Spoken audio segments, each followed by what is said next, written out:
hockey, t'aurais eu des filles et avec la guitare, t'as des filles quand même. Mais là, j'ai l'air du C'est gars qui beaucoup vit moins juste pour violent. des filles. Je continue à me faire tuer 4 soirs par semaine aux États-Unis, tout ça. Ou je m'en viens au Québec.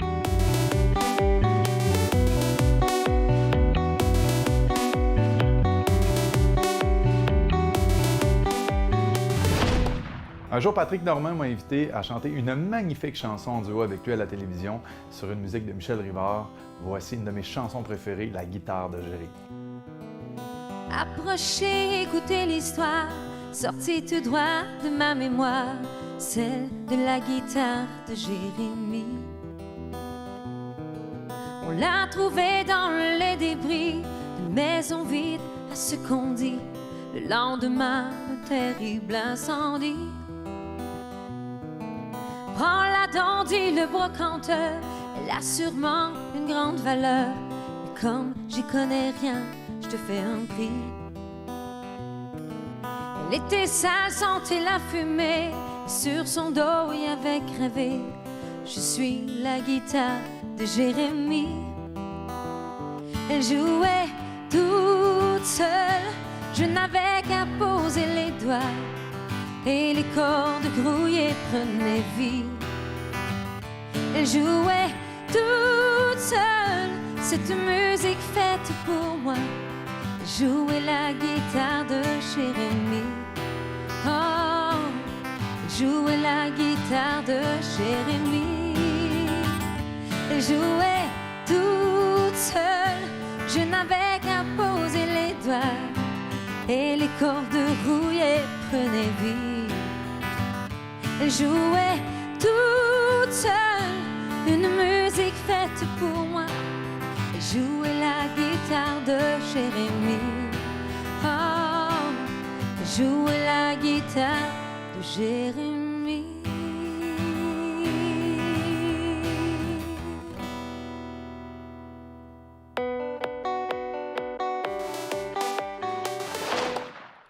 Bonjour tout le monde et bienvenue à Signer Guylaine Tanguay. Aujourd'hui, vous l'aurez deviné, mon invité, Étienne Drapeau. Salut Étienne. Allô, Guylaine. C'est un plaisir de t'avoir avec moi. On a vu ta chanson, ta demande spéciale. C'est peut-être pas ta chanson préférée, mais cette chanson-là, elle a une belle histoire pour toi. Oui, c'est peut-être, si on peut dire, ma chanson country préférée. Oui. C'est un peu un mélange entre le folk, le country et le pop. Et j'ai eu la chance d'être invité par Patrick Normand, que j'adore, que j'aime. J'aime beaucoup, moi, Patrick Normand, depuis que je suis tout jeune, depuis que j'ai commencé à jouer de la guitare. Et Patrick m'avait invité à une émission de télévision pour la chanter en duo avec lui. Fait que ça a été un de mes grands rêves dans ma vie, de pouvoir chanter avec ce grand bonhomme-là, ce grand chanteur-là. Et cette chanson-là m'a toujours touché. C'est une chanson qui m'arrache presque des larmes. Pourtant, on écoute la guitare de Jérémie, on se dit, c'est pas la chanson la plus touchante ou triste au monde, mais moi, elle vient me chercher. À chaque fois que je l'écoute, cette chanson-là me fait quelque chose, puis elle vient me chercher à me rendre triste quasiment. Ah oui, c'est le lien avec la guitare. C'est quoi? C'est parce que toi, dans le fond, tu es un chansonnier à la base, peut-être. Alors, c'est peut-être ce lien-là qui est tellement important pour toi. Ta guitare, c'est presque ta femme dans ta vie. Oui, bien, je pense qu'il y a une relation avec la guitare qui est indescriptible. Moi, souvent, je dis à la blague, ça a été le plus grand coup de foudre de ma vie, ça a été une guitare. C'est pour ça que je dis un peu ta femme. Hein? C'est un peu ça. Puis, il y a quelque chose, quand tu prends une guitare, il y a une vibration. C'est que la guitare-là est collée sur toi, tu la joues, il faut que tu la sentes. Puis il y a l'histoire derrière ça que le gars a quitté sa guitare, il n'en a plus jamais joué de sa vie. Ce bout-là, je le trouve touchant, je le trouve triste. Ça me ramène à ma passion pour la musique, à ma passion pour la guitare. Magnifique, magnifique texte de Michel Rivard. C'est vrai que c'est une magnifique chanson. Très belle chanson. Écoute, Étienne, c'est très, très rare parce que, bon, premièrement, tu sais que tu es unique parce que tu as deux grands talents dans la vie. Souvent, on a un talent qu'on peut exploiter, qu'on peut faire, on peut vivre de ce talent-là toute notre vie. Toi, tu en as deux, c'est exceptionnel. Toi, en fait, tu en as peut-être d'autres que je ne connais pas. Mais là, je dis que tu en as deux. Alors, tu es un chanteur exceptionnel, tu joues de la guitare, tu composes bien, ça, c'est magnifique. Mais tu es aussi un grand joueur de hockey. Alors, il y a peut-être des gens qui sont au courant de ça, mais peut-être pas. Qu'est-ce qui s'est passé dans ta vie, là? Au niveau hockey, je pense qu'on est allé assez professionnel, en plus. Oui, bien moi, tu vois, à l'âge de 16 ans, j'ai été le tout premier choix de la Ligue junior majeure du Québec. Donc, quand je jouais midget, les équipes de la Ligue junior majeure pouvaient repêcher n'importe quel joueur au Québec, comme les Mario Lemieux, les Alexandre Daigle, Vincent D'Anfos et compagnie. J'ai été le tout premier choix de la Ligue junior majeure. Et 2 ans après, j'étais un choix de 4e ronde du Canadien de Montréal. J'ai été repêché par le Canadien. Wow. À 18 ans, j'ai fait 2 camps d'entraînement. J'ai joué des matchs hors concours pour le Canadien.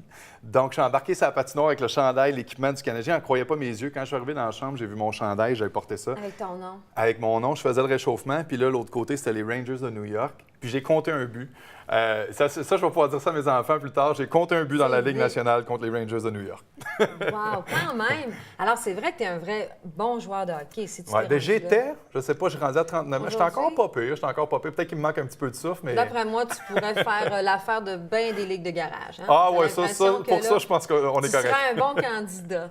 Ouais. Mais est-ce que ça a été difficile à un moment donné? Parce que j'imagine que tu voulais faire ça professionnellement. Oui. Tu voulais que ce soit toute ta vie à ce moment-là. C'était toute ma vie. Quand j'avais 13-14 ans, j'avais des posters, j'avais une tapisserie de Wayne Gretzky, de Mario Lemieux, de tous les joueurs des Nordiques. Moi, je viens de Québec. Puis j'en rêvais, j'en mangeais. Quand j'avais des patins neufs, je dormais dans mon lit avec mes patins. J'avais des entraînements le soir, je revenais à la maison, il faisait moins 40, j'allais à la patinoire du quartier. Tu sais, comme tous les petits gars qui rêvent de ça.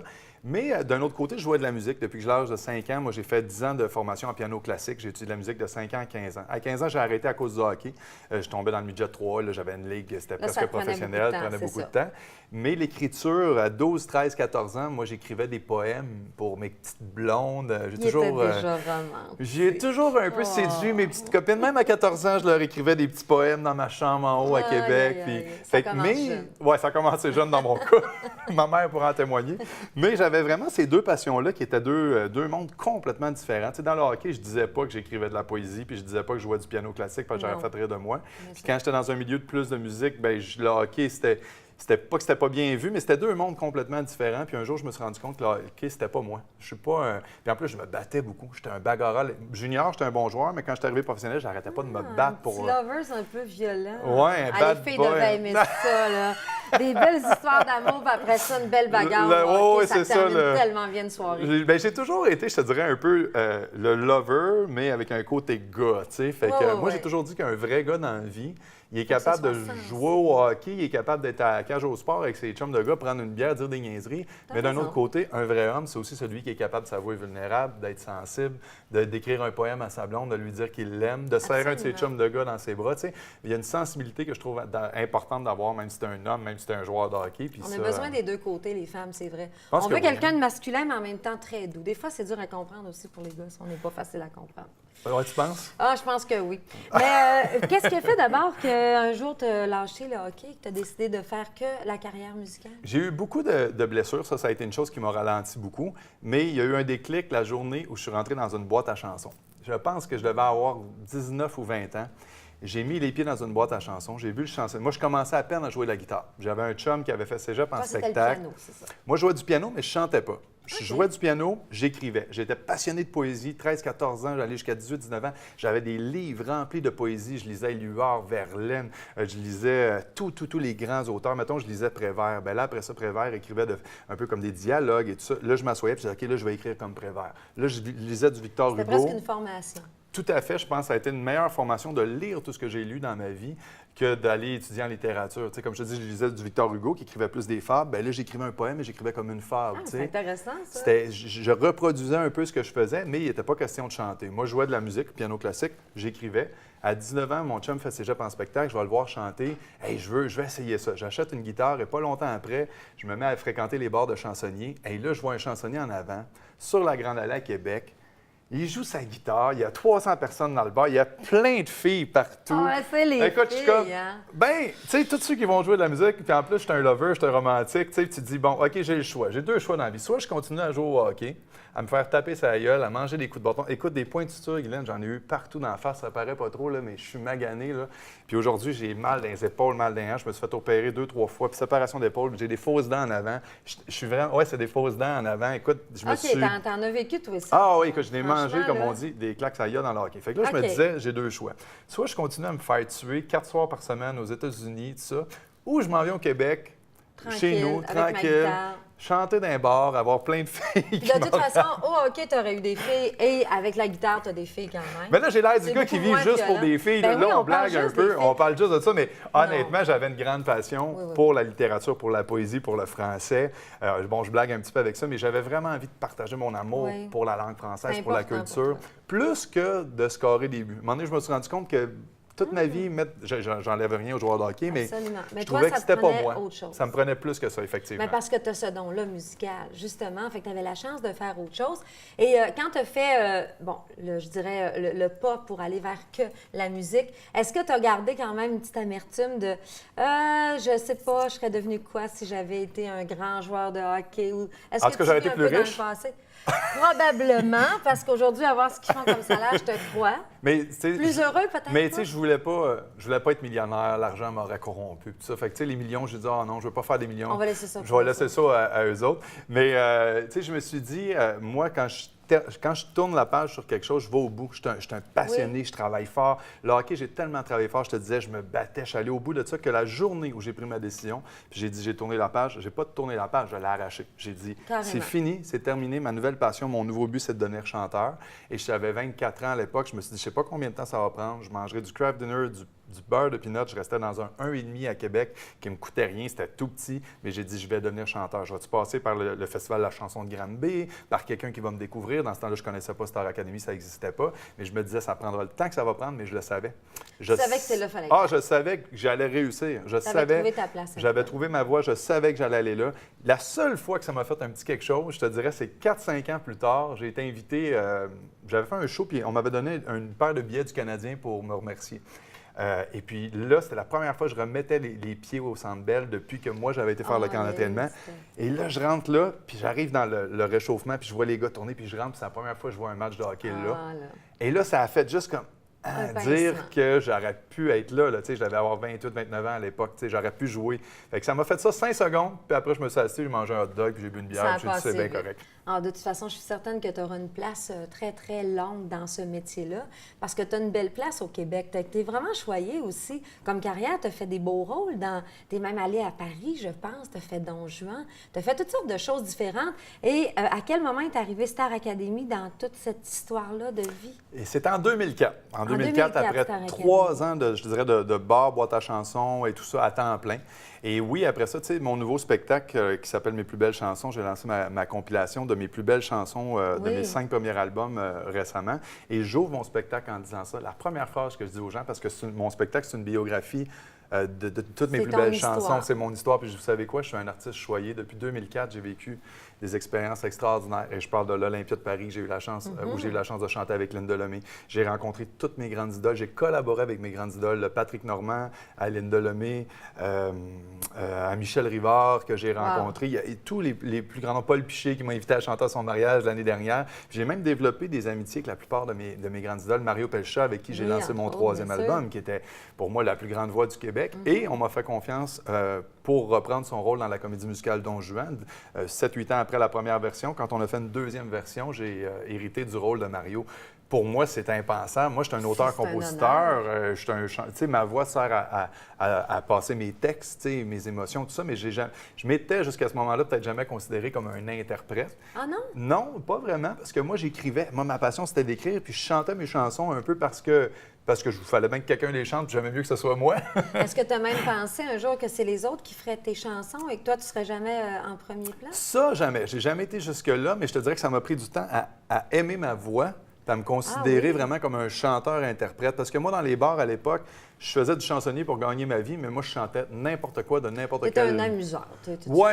Moi, je me disais, un jour, je vais chanter mes tunes. Fait que, tu sais, il y a des chansonniers qui prenaient ça à cœur, ils voulaient leur répertoire, le chanter. Moi, tu veux, je te chante Kevin Parent, tu veux, je te chante Éric Lapointe, mon rocker va m'a chanté poussé par le vent. Tu sais, moi, de chanter du Kevin Parent, moi, Seigneur, moi, t'as chanté un peu comme lui. J'avais pas. Des rôles, hein, oui, parce que je me disais, moi, je vais chanter mes chansons un jour. Puis le plus important, c'est mes textes, c'est ce que je vais dire, c'est mes émotions et mes mots.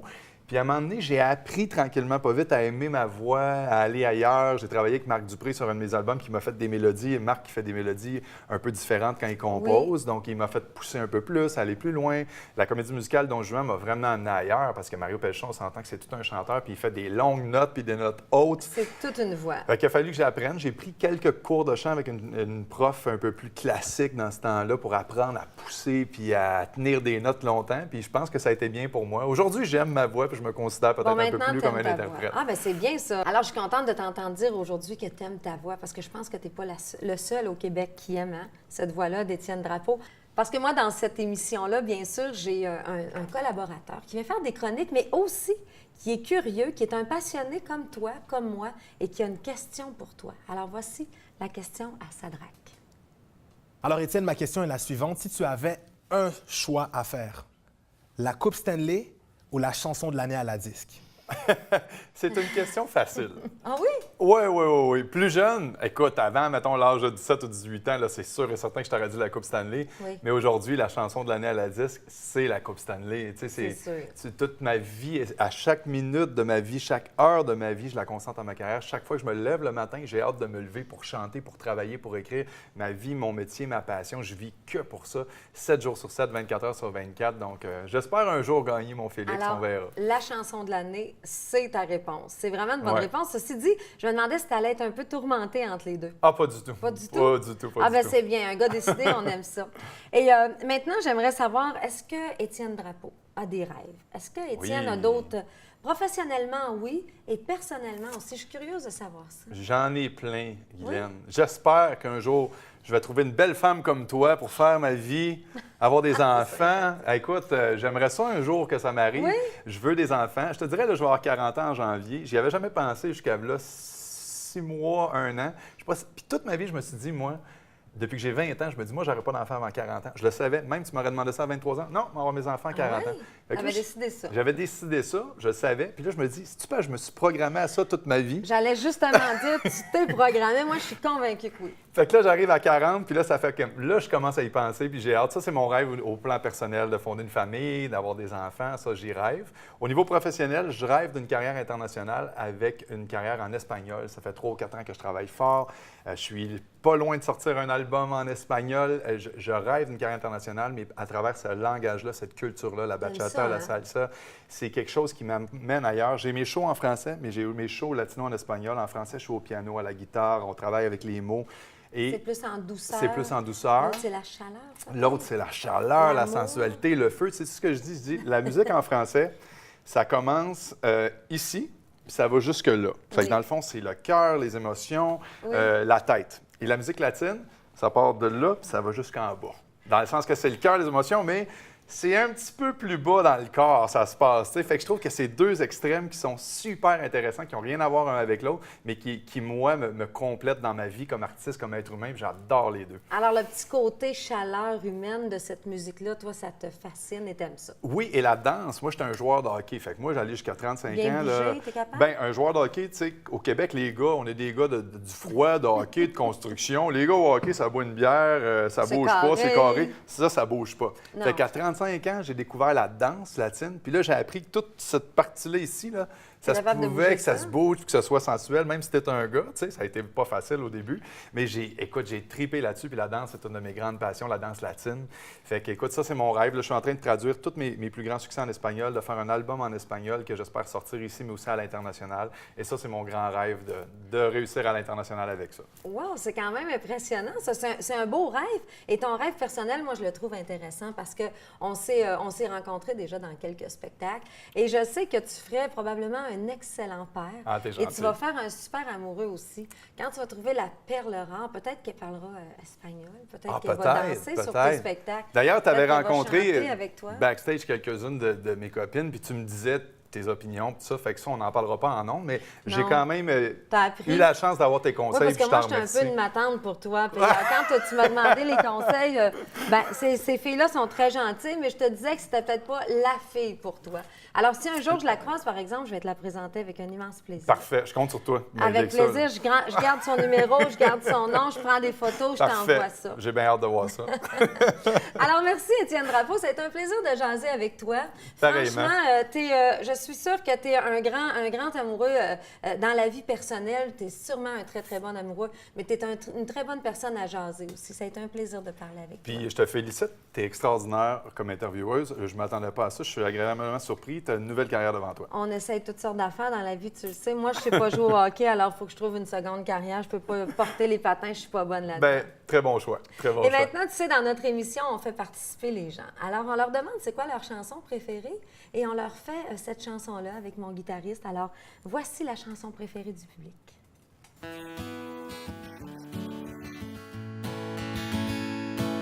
Ma vie est un long chemin sans fin. Et je ne sais plus très bien où je m'en vais. Je cherche dans les faubourgs et les villes, dans l'espoir d'accomplir mon destin.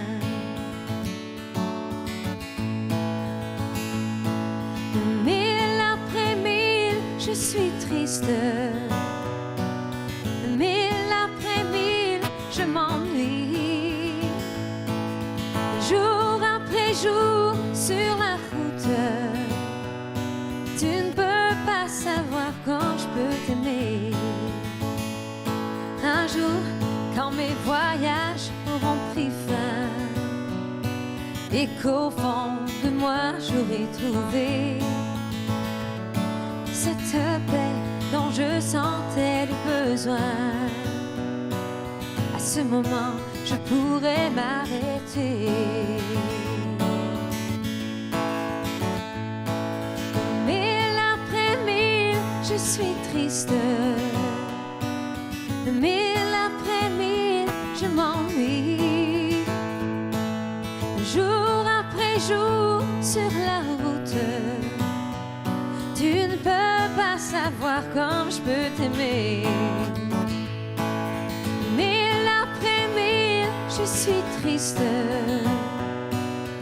Mille après mille, je m'ennuie. Jour après jour, sur la route, tu ne peux pas savoir comme je peux t'aimer. Tu ne peux pas savoir comme je peux t'aimer. Tu ne peux pas savoir comme je peux t'aimer.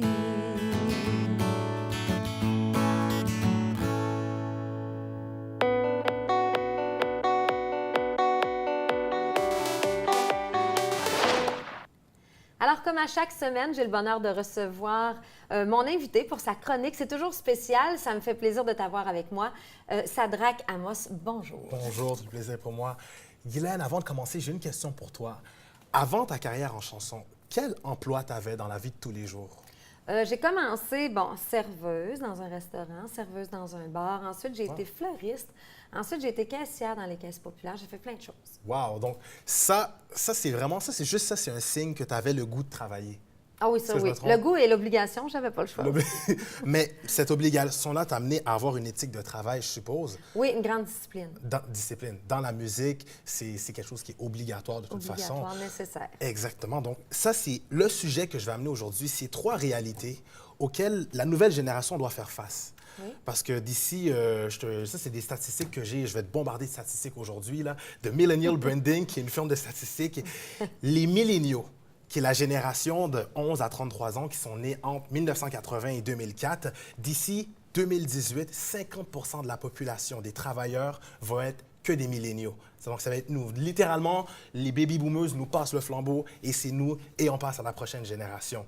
Et savais-tu, Guylaine, que notre génération va être la génération la plus éduquée de tous les temps? Moi, j'imagine. J'ai des filles, en tout cas, puis ça va à l'école, ça fait des études, et puis c'est bien différent de nous autres. Exactement. Tout le monde a un bac. Et ce qui est spécial, c'est qu'auparavant, avoir un bac, c'était, je suppose avec l'expérience, c'était unique, c'est ça? Oui, c'était presque une exception avant. Ah ouais. Maintenant, c'est la norme. Exactement. Tout le monde a un bac. Donc, c'est rendu plus difficile de se démarquer malgré le fait d'avoir un bac devant un employeur que juste avoir un bac, ne pas avoir de bac. Donc, ça, c'est une réalité à laquelle on fait face. Deuxième réalité, tout le monde se lance en affaires. Donc, chez les jeunes, 54 des milléniaux, tout le monde a pensé, bon, aujourd'hui, je vais me lancer une business, je vais me partir en business parce que j'ai vu Mark Zuckerberg qui a parti Facebook, lui, il l'a fait, je suis capable de le faire. Et une statistique frappante, moi, ça m'a bouleversé, 54 d'entre nous ont déjà lancé une entreprise ou songent à penser une entreprise et 21 des milléniaux sont encore à l'université et sont en affaires en même temps. Donc, littéralement, c'est comme si tu verrais ta fille qui prend le stress d'aller à l'école, les examens, la fin de session, les travaux, etc. Parallèlement à ça, elle a une business. Exactement, faire une business. Et c'est quelque chose d'extraordinaire. Ça fait beaucoup de choses, je trouve, hein? Beaucoup, C'est beaucoup de charge de travail déjà pour être si jeune. Des responsabilités, Oui. du travail et La du pression, temps. La oui. pression, du temps aussi. Et ce qui mène à ma dernière réalité, qui est la plus frappante, c'est que la génération des milléniaux est celle sur le marché du travail qui est la plus instable. Donc, tout le monde change d'emploi aux 2 ans. Cherche le bonheur, Cherche le A, j'aime ça. la qualité de vie, J'aime le ça. bonheur. Moi, je suis J'aime convaincue ça. de ça. J'aime ça. C'est la raison pour laquelle on change d'emploi, c'est parce qu'on donne plus d'importance à comment je me sens au travail que le travail que j'ai. On va plus choisir, 89 des milléniaux vont choisir où et comment ils veulent travailler, pourquoi ils veulent travailler dans cet endroit, plutôt que juste prendre ce qui est devant nous, puis bon, parce qu'on veut amener du pain sur la table, on va choisir. Donc, les mentalités ont changé. C'est beaucoup axé plus sur le bonheur que sur qu'est-ce qu'on a dans On les poches. choisit la qualité de vie, je pense, maintenant. Je pense que les jeunes ont compris ça, en tout cas. Vous avez tout mon respect parce que je pense que vous avez choisi le bonheur, des fois, à toutes sortes de choses compliquées dans la vie que nous, on a tendance à faire. Merci beaucoup pour cette chronique-là. J'ai trouvé ça très, très, très intéressant. Et merci à vous d'avoir été là, encore une fois, avec nous. Et on se revoit la semaine prochaine pour signer Guylaine Tanguay.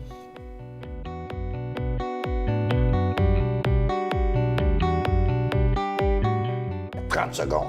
Tu sais, Juste lui ça. donner à la main. Là, tu sais. Un Pepsi, on en avait un à Noël, puis pas tout le temps. Alors, 24 Pepsi, c'était mon trésor. D'ailleurs, c'est comme le seul trophée que je respecte.